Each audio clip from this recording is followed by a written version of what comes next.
स्वागत है बच्चों आप सभी का अपने YouTube चैनल एडुकेट एकेडमी में। मैं गौतम सर और आज का जो हमारा विषय है क्लास 12th वाले बच्चों के लिए हिस्ट्री से हमने लिया है। हिस्ट्री की क्लास 12th के अंदर जो हमारा चैप्टर सेकंड है बेटा, जिसके अंदर हमारा Kings, farmer and the urban areas के बारे में, और जो टाइम पीरियड है हमारा बेटा राजा किसान नगर हम पढ़ेंगे। वो टाइम पीरियड हमारा 600 BC टू 600 AD तक का टाइम पीरियड है, जो कि मैंने अभी आपको बताया था जब इसके उन्होंने डिस्कशन हुआ था। इस टाइम पीरियड में कौन कौन से राजा रहे, कौन किसान थे, किसान की क्या कंडीशन थी और कौन कौन से नगर उभर कर आए, उनके बारे में हमें जानना है इस चैप्टर के अंदर। चलिए हम वीडियो स्टार्ट करते हैं। तो सबसे पहले इससे पहले हमने जो चैप्टर पढ़ा हड़प्पा सभ्यता के बारे में, तो हड़प्पा सभ्यता के बारे में हमने बहुत सारी चीज़ें जानकारी हासिल की।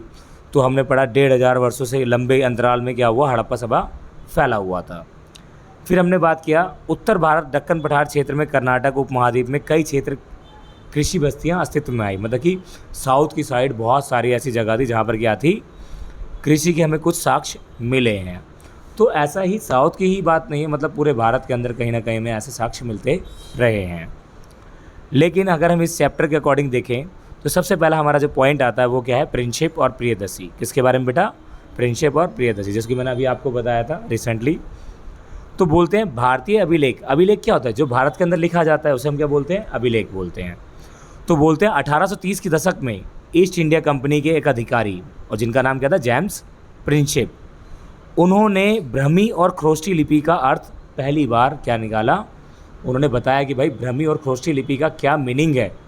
किसने, जेम्स प्रिंसशिप ने। आपसे एक नंबर में पूछ लिया जाएगा CUT में, क्या भाई वो पहले कौन से व्यक्ति हैं जिन्होंने ब्रह्मी और ख्रोष्टी लिपि का मीनिंग बताया। तो वो कौन है, जेम्स प्रिंसशिप। और कब, 1830 के अंदर। ठीक है, तो जेम्स प्रिंसशिप ने क्या किया, पहली बार ब्रह्मी और ख्रोष्टी लिपि को पढ़ा और उसी को हम कहते हैं क्या, प्रिंसशिप के बारे में। और आते हैं प्रियदर्शी के बारे में। बेटा प्रियदर्शी हम किसे कहते हैं, प्रियदर्शी क्या होता है, देखो प्रियदर्शी जो है, प्रियदर्शी, प्रिंसशिप को पता चला कि अधिकांश अभिलेख सिक्कों पर प्रियदर्शी, मतलब जैसे मान लो सिक्का है, हमारे भारत का सिंबल होता है ना, तो जो वो छपा होता है उसी को हम क्या कहते हैं, प्रियदर्शी कहते हैं। तो वो उन्होंने देखा था हर राजा के सिक्के में ऐसा कुछ होता था, ताकि उसके बारे में हमें आसानी से पता चल जाए सिक्का देख के ही भाई वो किसके राज्य का सिक्का है। ठीक है, तो ये तो था हमारा पहला, प्रियदर्शी और प्रिंसशिप के बारे में क्लियर है। आते हैं भाई उसके बाद हमारा 16 जनपद। जैसे कि अब आपको पता होना चाहिए जो महाजनपद है, महाजनपद क्या है, एक स्थान है, और जो ये स्थान है इस पर कौन करता है शासन, राजा लोग करते हैं। तो ऐसे ही 16 महाजनपद थे बेटा। कितने महाजनपद थे, 16। इन 16 महाजनपदों की जो संख्या, कुछ जो महाजनपद हैं आपको मैं यहाँ पे दिखाता हूँ। वज्जी, मगध, कौशल, कुरु, पांचाल, गांधार, अवंती जैसे नाम प्रायः मिलते हैं, और इससे यह स्पष्ट होता है कि महाजनपद सबसे महत्वपूर्ण जनपदों में गिने जाते होंगे उस टाइम पीरियड में। अधिकांश महाजनपदों पर राजा का शासन होता था, जो कि अभी हमने शुरू में ही बता दिया। कोई डाउट यहाँ तक? कहा जाता है जो ये महाजनपद हैं, महाजनपदों में नाम से कई प्रसिद्ध राज्यों में कई लोगों के समूह शासन करते रहे हैं, कई लोग इसके अंदर शासन करे हैं। अब उन महाजनपदों में हम एक महाजनपदों के बारे में जानेंगे जिसका नाम हमारा क्या है। अब ये महाजनपद क्या होते थे, बिल्कुल ही आम नगरों से बिल्कुल अलग होते थे, मतलब किला बंद होता था। क्या होता था, किला बंद होता था। महाजनपदों की एक राजधानी होती थी। हर महाजनपदों की अपनी, जैसे कि आज मान लो बिहार है, बिहार की राजधानी पटना है, तो वैसे उस समय महाजनपदों की, जैसे 16 महाजनपद है तो उनकी अलग अलग राजधानी। जैसे कि मैंने अभी एग्जाम्पल बताया भाई मगध, तो मगध की राजधानी क्या थी हमारी, राजगिरी। ठीक है, मतलब राजा का घर। क्लियर है, तो ये बताया था ना। तो ऐसे ही हर एक महाजनपद की क्या होती है, राजधानी होती है। अब आएंगे आप, यहाँ पे कुछ मैप के अनुसार दिखाया गया कि जो जो आपके दिए गए हैं। वैसे तो आपका तक्षशिला जो क्या है पाकिस्तान में, गांधार भी पाकिस्तान की साइड है, कुरु आपको पता है हमारे यहीं भारत में ही है, पांचाल भी हमारे यहीं पे है, अवंती भी यहीं पे भारत के अंदर है। ठीक है, तो ये भारत का हिस्सा है। इसके इधर जो भी है वो सारा कहाँ है, पाकिस्तान में। और देखो मगध, देखो कि मगध यहाँ की साइड है, कहाँ, बिहार की साइड। ठीक है, याद रखना। तो अब हम बात करते हैं 16 महाजनपदों में सबसे जो प्रमुख महाजनपद, वो कौन, मगध। आज हम मगध के बारे में ही जानेंगे। मगध क्यों शक्तिशाली कहा जाता है और मगध के बारे में। जो मगध का टाइम पीरियड है बेटा 6वीं शताब्दी से लेकर 4वीं शताब्दी तक वो रहा, और इस समय जो इसकी जो राजधानी थी जिसका नाम क्या था, राजगीर। क्या नाम था? राजगीर। तो इसके राजगीर नाम ही क्यों पड़ा? क्योंकि राजा जहाँ पर रहते थे उसका नाम क्या था? राजगीर।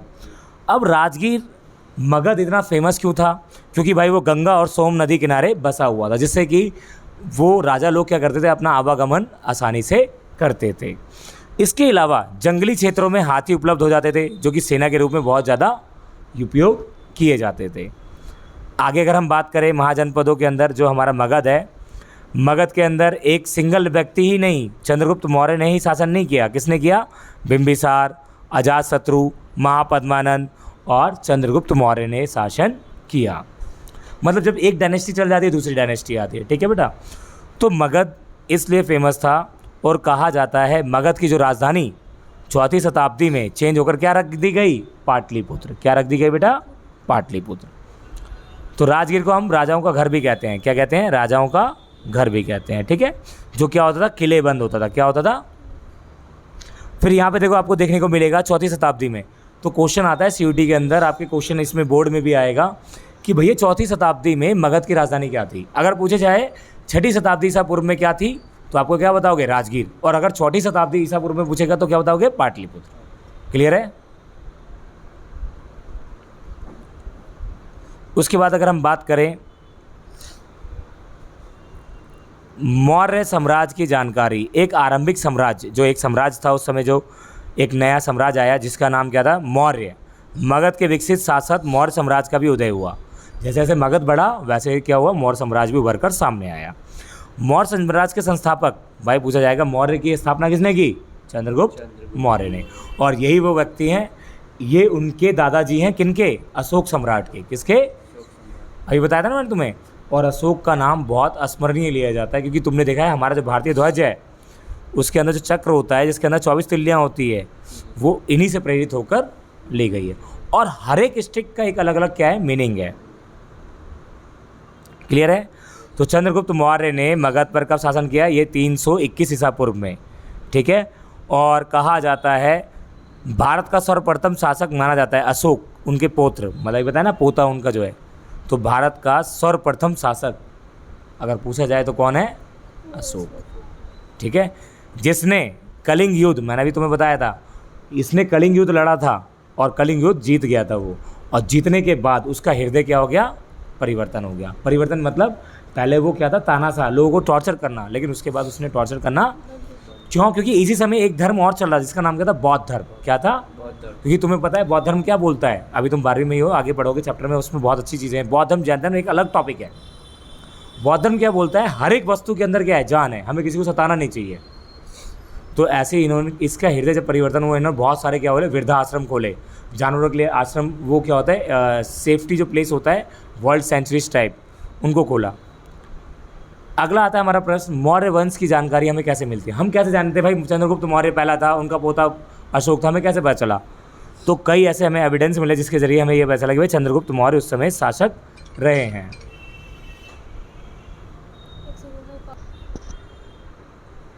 तो मौर्य वंश की जानकारी पूछा जाता है, भाई मौर्य वंश हमें कैसे पता चला? अभी हमने यहाँ भी बताया। तो भाई मौर्य वंश के बारे में हमें कैसे पता चला?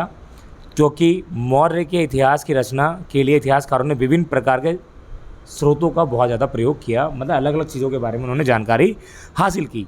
तो बोलते हैं चंद्रगुप्त मौर्य के दरबार में आए राजदूत, यूनानी राजदूत, जिनका नाम क्या था? Magnus these. तो मैंने अभी आपको वहाँ पे बताया था, दूत दिखवाया था ना। तो मौर्य वंश के जो दूत थे, राजदूत, जो यूनान से आए थे, जिनका नाम क्या था? मैग्नस। उन्होंने एक बुक लिखी जिसका नाम क्या था? इंडिका। क्या नाम था बेटा?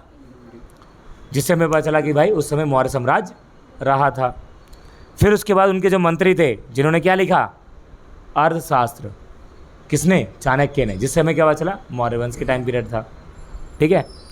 इसके साथ साथ जो हमें बौद्ध धर्म, क्या जैन, बौद्ध, पौराणिक ग्रंथ संस्कृत वर्ड में जो मिलते हैं, इससे भी हमें किसके बारे में पता चला?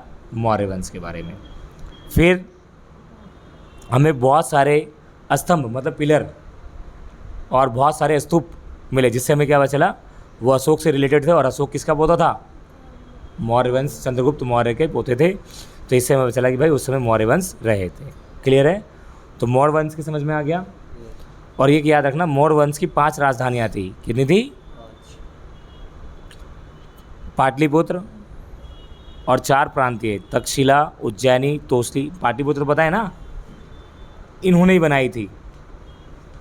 क्लियर है? अभी मैंने तुम्हें कुछ देर पहले बताया चंद्रगुप्त मौर्य का टाइम पीरियड क्या था? 321। तो ये किसकी, कौन सी शताब्दी में आएगा तुम बताओ? चलो, ये किस शताब्दी में आएगा?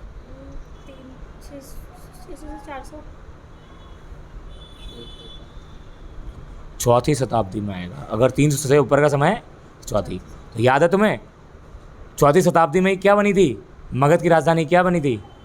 पाटलिपुत्र। ठीक है? तो उस समय मौर्य ने वहाँ पर शासन किया था, इसी वजह से उसकी राजधानी। बाकी हम करेंगे नेक्स्ट पार्ट में। ठीक है?